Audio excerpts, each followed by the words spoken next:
Hi everybody, and welcome to the Wonder of Words blog. And today we're doing something a little bit different. I'm going to be reviewing the book Swing Sideways by Nanci Steveson. And I've actually got Nanci in the video room with me. Hi Nanci, how are you going? Good, thank you. How are you? I'm great. Thank you very much for being with us today. And I've never interviewed an author as part of my review before, so it's going to be really interesting to see how this goes. I'm honored to be the first. You're most welcome. Great.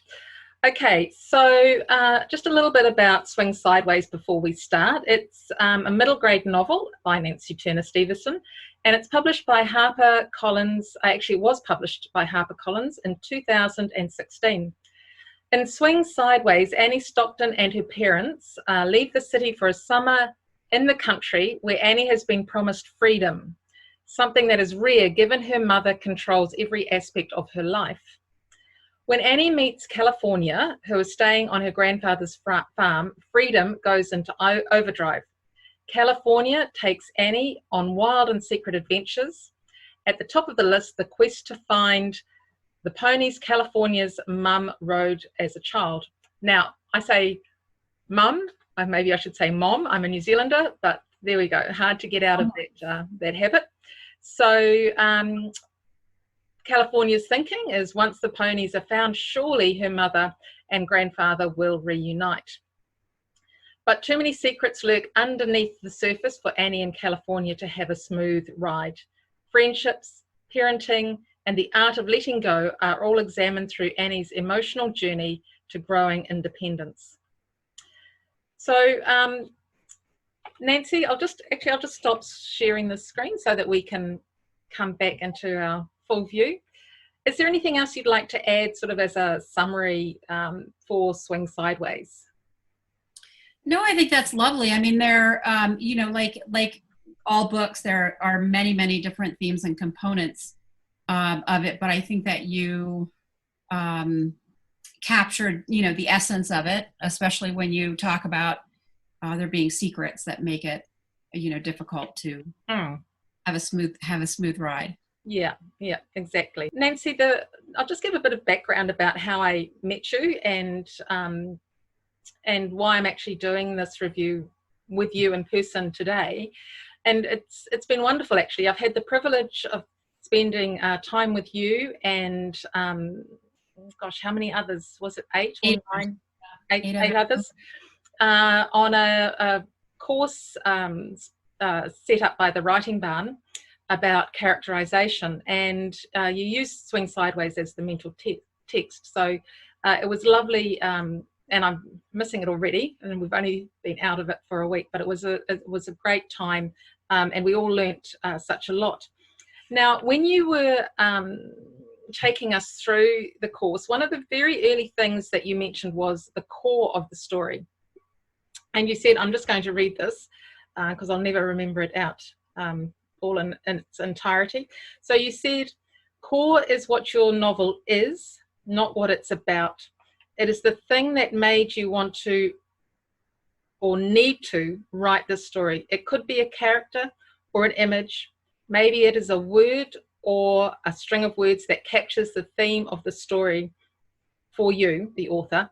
It might be a mood, a memory. Reviewers very rarely get an insight into this core because it's so personal to the author. Mm-hmm. Are you able to share with us what the core of Swing Sideways is for you? Yeah, absolutely. And like what I said in the class is that the core is the thing that you will never give up. Mm-hmm. There's all kinds of things that you'll give up to make a story be what it needs to be, but the core is really what you won't give up. Yeah. And with this story, this is Annie is a girl who, although I never say the word anorexia and I never say the word agoraphobia, but it's very clear that this is a place where she's come from and she's on the road to recovery for these things. And there are a lot of similarities from Annie and myself when I was her age. I was actually out of school for a year with anorexia. Mm-hmm. And although they didn't have a name for it then. And I think that the way that this book started is I read a book by Sharon Creech. And when I closed that book, just this voice came to me. Not like a voice in my ear, but the voice of this story. And I knew that I needed to tell this story about, there are a lot of similarities about what happened to Annie and what happened in my own life. And I think a lot of times as authors, we go on these journeys maybe to heal something from the past, or maybe to offer something to kids current, today or tomorrow or in 10 years, that might give them some insight or help them through times like what I went through and what Annie went through. That's what started this story. And I was very, very lucky to have the opportunity to communicate with a young girl who this story did resonate with her enough to where she was able to get help. And it's very, very meaningful to me that I know that. But that's the core of this story for me, is sort of this journey of healing, but also this journey of learning how, no matter what our ages, we are powerful people. We are powerful as children as well. And we have this in us. We have courage. We have everything that we need to overcome these obstacles. And so many times for a child to be able to see that on a page, rather than have a doctor or a teacher or a mom or a sibling say, you can do this, when they read it in a story and they become part of that story, it empowers them to really overcome so many things that they need to overcome. So that was the core of the story for me. That was part of it. Great. So, and that's something that the reader will never know unless they know you, or unless they've been in a class with you or happen to listen to you speak about the book. So you mentioned the girl who was profoundly influenced by the book, and you mentioned that in class. And I was actually going to ask you again, as authors, we don't often get an opportunity to hear what the reader thinks of the book or how it has influenced their life. So would you mind sharing that story with us? Not at all. Not at all. And I have permission to share it. So I, about a month, I guess, after Swing Sideways came out, I got an email from a librarian who said she wanted to share this story with me. And she runs a book club, an after-school book club. And one of the girls had come to her and said, I just read this book and it's so good. We've got to put it in the book club. And so she gave it to the teacher, and it started, making the rounds with the kids. And a couple of days later, the girl came back to the teacher and said, I need that book back. And the teacher said, well, it's already out with the other kids. I can't take it from them. Is everything okay? And she said, I just need that book back. And so the teacher actually went to the bookstore that night, bought another copy, and then brought it back and gave it to the girl, who at the time was 11. And a few days went by, and all of a sudden she stopped showing up for school. And it's a very small town where they live. And so the librarian called the mom and said, is she okay? She stopped coming to school. And we'd had this odd conversation. And the mom said, no, she's not okay. She's in the hospital. And apparently this girl had recognized something in herself, in Annie and Annie's struggles, and realized that this is a thing. And I'm talking about the anorexia. Yeah. And she had gone to her mom and said, I have a problem. I can't eat. And when you're 11, it's very easy to hide loss of weight by the clothes that you wear. It's very easy to hide the fact that you're not eating. And I can tell you that from personal experience. And so the mom took her to the doctor. The doctor said, her heart has already been impacted by this. We've got to get her in the hospital. So she went into a children's hospital right away. She was there a couple of weeks, maybe 2 or 3 weeks, and then spent the rest of the summer in a camp for kids that had eating disorders. And during the time that she was in the camp, I was able to talk to the mom on the phone and share my story with her. And the mom said to me at the end of the conversation, she said, I don't know what would have happened if she hadn't read your book. And there's no way for me to describe to you how that felt. First of all, it's so tragic and it's so awful, but I thank goodness that that book got into her hands. Mm. And I was lucky enough to be able to meet the family last summer. I went to do some school visits at that school and met the family, had dinner with them, met the girl who's doing great. And it was just an incredible experience. And you're right, we don't often get to hear that. We hope for those things, but we don't often get to hear it. Mm. And when we do, it's like magic. It's amazing. It had a profound effect on this girl. And if I was just coming into, because this is a review section Mm-hmm. of our blog, so if I was coming in to review this story, this novel, one of the first things I'd be sort of thinking about as I did the review was, aren't these topics a bit big for, or huge? They're huge topics, and aren't they a bit big for this age, is what I would be thinking. Because I've not experienced this sort of thing in my own life or in my children's life. So you don't only talk about anorexia and agoraphobia, you talk about cancer, you talk about death. Well, you don't only talk about cancer and death. It's a very, very strong thread in the novel. So before you heard this story, did you ever think that those topics might be too big? I know that you've experienced it yourself, but what was your thought, or maybe your editor's thought on such topics?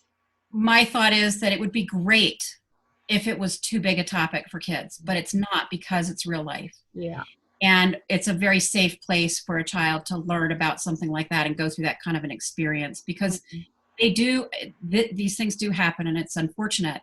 And like I said, it would be great if it was too big a topic, but we have, I think that we have a responsibility to kids to offer them safe places to learn about how to navigate these kinds of things through storytelling, so that when they're faced with it, they've already experienced it a little bit. They've already learned how to sort out those feelings.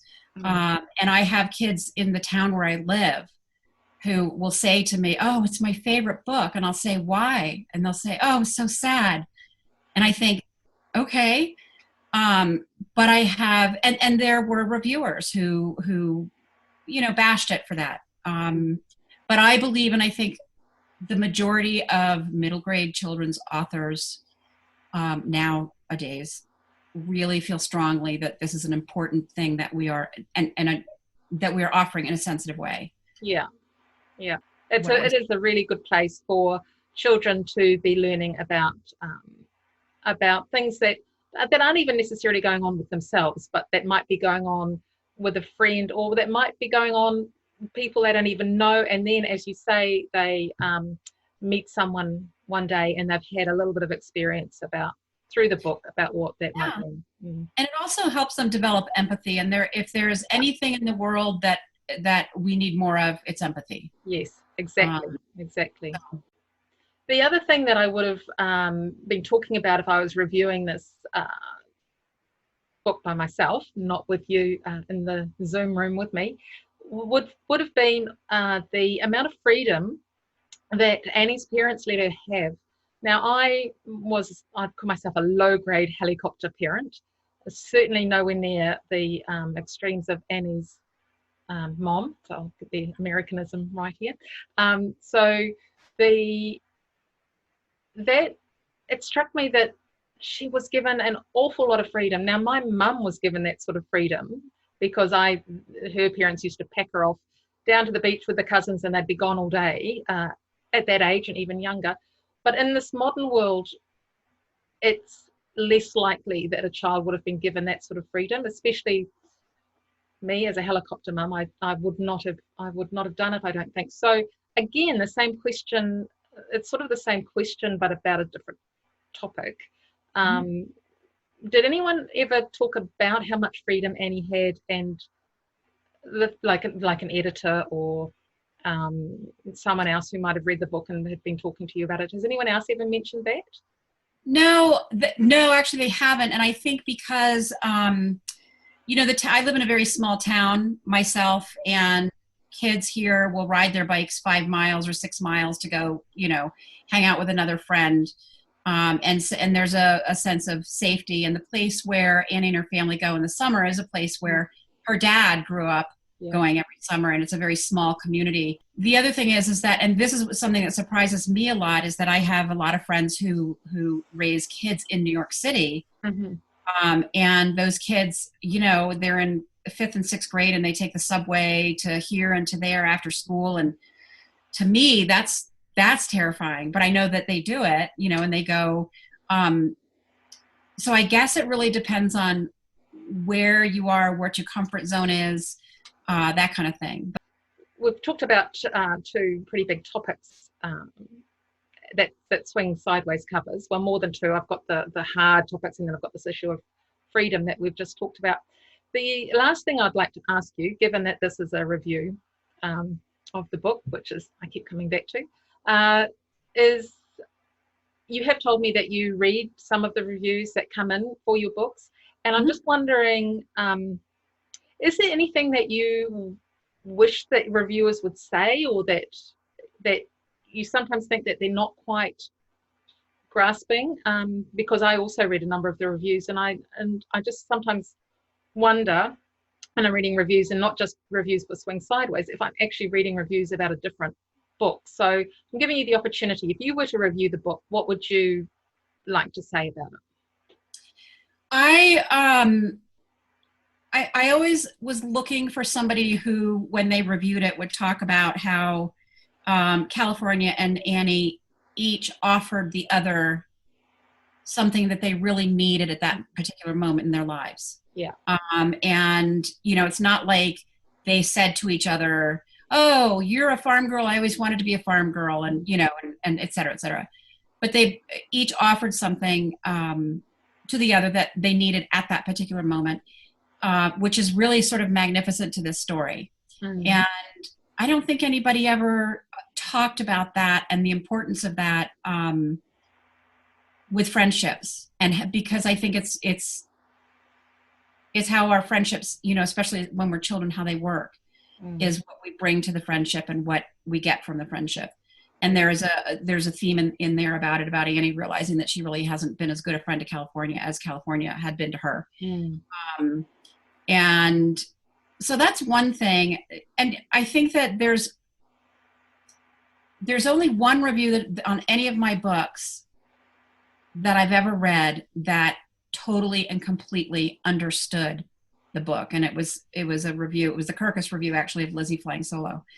And I was jumping for joy. So I've learned from that, you know, everybody's perception is different. What everybody takes away. The other thing is that there's so many beautiful parts of that book. You know, there are the developing relationship between the grandfather and California, and Annie's sort of realizing the night at the beach at the clam bake that she's really not part of this world anymore, and becoming herself, and recognizing that she's grown out of this world that she's grown up in. I wish that people would remember those things, but I think because the other parts of it are so big and so impactful, that's sort of what gets, you know, people focused on. Yes. Yeah, that's interesting, because I haven't read in any of the reviews anything about that thread of friendship. That's very clear through the whole story, and it's a really good representation of friendship, because it has the ups and the downs, and it has one taking control and then the other moving into that. How they work out their little spats. Definitely recommended for middle grade readers. I think it was a fabulous book, and I really enjoyed having it as the set text for the course that we just did with you. Just before we go, would you like to talk about your other two books, Lizzie Flying Solo and Georgia Rules, just briefly for anyone who might like to get a collection? Georgia Rules is my second book, and it takes place in a very small town in Vermont. It's a girl who's moved from big city Atlanta, Georgia, to a small town in Vermont. And I think the thing that stands out for me always in that book are the characters. The characters are still such a part of me. You know, I miss those characters tremendously, because they were so alive, and they were just so funny, and they were so heartfelt. I really loved that book. And then Lizzie Flying Solo is a book that took me 13 years to write, and you know, so it's like, you know, now I have a teenager. Yeah. And that is a story that came from a time when I was managing horse farms, one horse farm in particular, and the beautiful growth that you see in these kids, as a manager of a place like that, where these kids come and they're so attached to these horses, and both of them. So all three of my books have a lot to do with friendship, but they also have a lot to do with overcoming obstacles. At a time when kids are really facing, a lot of changes in their lives, a lot of changes internally, externally, sort of empowering them and giving them courage to do that. Thank you for letting me talk about those two. No, that's great, because those two I haven't read yet. So they're on my list, but I haven't quite got to them. Okay, well, that's all that I wanted to talk to you about today, Nanci. Thank you so much for joining me. Thank you for having me. Yeah, you're welcome. It's been a real pleasure.